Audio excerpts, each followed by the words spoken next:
wakoze subscribe kuri KS TV. Uyu munsi rero twamuzanye mwe mumaze iminsi mutubaza ati KS TV ni mu ntoki.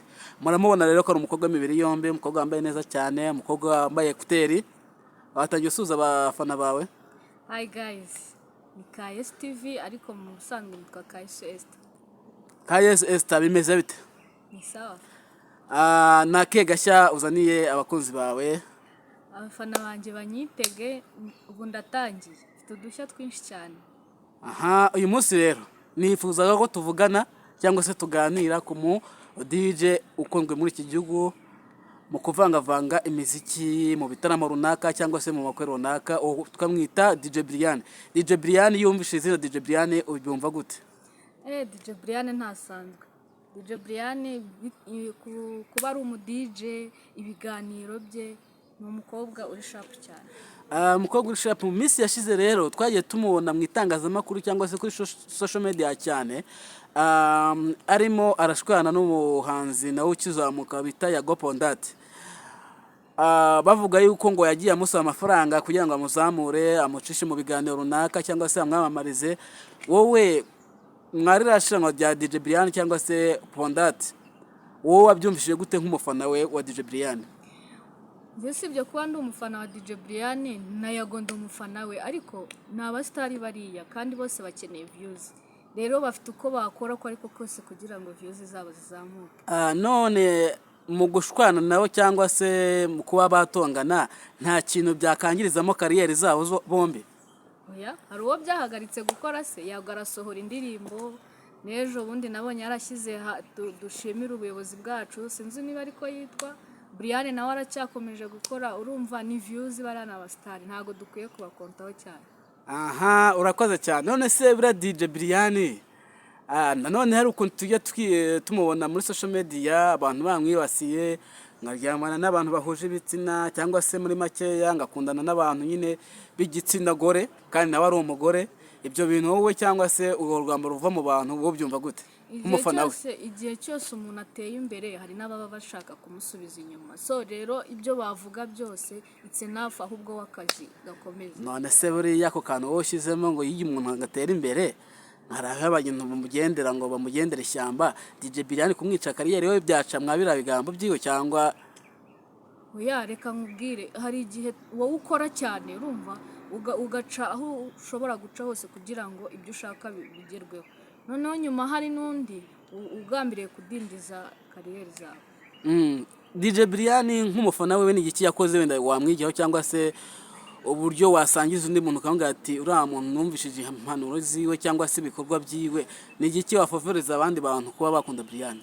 DJ Brian arafasha, DJ Brian yumva abantu, DJ Brian afite ingero nyinshi ngiye namwigiraho. Icyo kintu nicyo cyonyine gusa wabwira umuntu cyatuma amukunda? So umukobwa wese utinyuka agakora ntawe utamukunda, nicyo kiri mu bintu bishobora gutuma umuntu amukunda. None DJ Brian mu minsi yashize cyangwa se ejo hashize kuri 26/5 hari igitaramo agomba kujya gucurangamo cy'abadiaspora baba hanze ariko bari baje mu Rwanda, hanyuma atumiramo n'abandi basitari b'abahungu. Umwe niyo mbasha kwibuka izina ro bita Kamaro. Noneho rero aba batipe ngo wibye inzoga kwa Brian za Hennessy, ariko mu by'ukuri ngiye nikurikiranye ikiganiro neza nsanga Kamaro koko yarazemeye zira nzoga yarazibye, ariko yavuze ko yibye inzoga zirengeje 3 ariko ntiyavuga ubwoko ubwaribwo. None buriya ngewe mu byo ntekereza cyangwa se mu myumvire yanjye, buriya nikaba ari agatwi ko DJ Brian yaba yarashatse gushyira kugira ngo yice izina rya bari abana bakiri kuzamuka. DJ Brian ni umukozi yaca aho ashaka hose. None se ntaguciye mu byo akora, umukozi akora ibyo twebwe tudakora? Cyane, kubera ko urabona hit ariho nizo turiho ziracyari hasi cyane. Hit nta muntu utagira hit, ko nawe wagira hit n'undi wese yagira hit. Waraturenze. Rero niba umuntu akwemeje jya wemera. Mana reka mubwire ntihazagire umuntu uzakubeshya. Umuntu wari we wese yakora hit kandi akazamuka. Urumva ibyo kuvuga ngo bafite hit se hit ni iki? Ngiye Brian aranyemeza, niyo mpamvu mpora nemera. Ndumva wa rero umufana w'imbere nta muntu wagukuramo cyangwa se wakumvisha ibindi bitekerezo. Ndumva ufana Brian ku buryo budasanzwe cyane, nta nubwo nteze guhagarara. Dusoza ikiganiro cyacu, ni izihe nama watanga ku rubyiruko rw'abakobwa ruri hano hanze aha?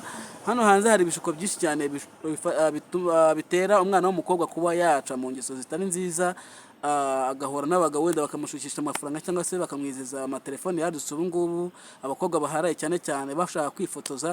Wowe ni izihe nama watanga nk'urubyiruko? inama naho urubyiruko bakura amaboko mu mifuka bakore, batinyuka akazi kose ni akazi, gapfa kuba kaguhemba ukabaho. Ikindi hanze hari ibishuko byinshi, birinde ababashuka, bagire gushishoza n'amakenga menshi. Ngo sezera rero, sezeranya abafana bawe igikorwa cyangwa se ikintu ugiye gukora muri iki cyumweru. Abafana banjye ndatangiye, mbafitiye udushya twinshi, mbafitiye utuntu n'utundi, so mu bihanga amaso, mwibuka gukora subscribe, share and comment. Ntabwo utarasezera, wabasha gusobanura abakiriya bawe cyangwa se abafana bawe amasaha cyangwa se umunsi video izajya bageze kuri YouTube, ku buryo bavuga ngo wenda urugero kwa kabiri saa moya video nshyashya igomba kuba yageze kuri YouTube? Bisangiza abakiriya bawe cyangwa se abafana bawe ku buryo ki umunsi runaka, amasaha runaka bagomba kujya kuri KS TV bakareba video wasohoye umunsi. Ku cyumweru saa 9 bajye bitegura video. Urakoze cyane kuduhereza interview KS TV. Murakoze cyane.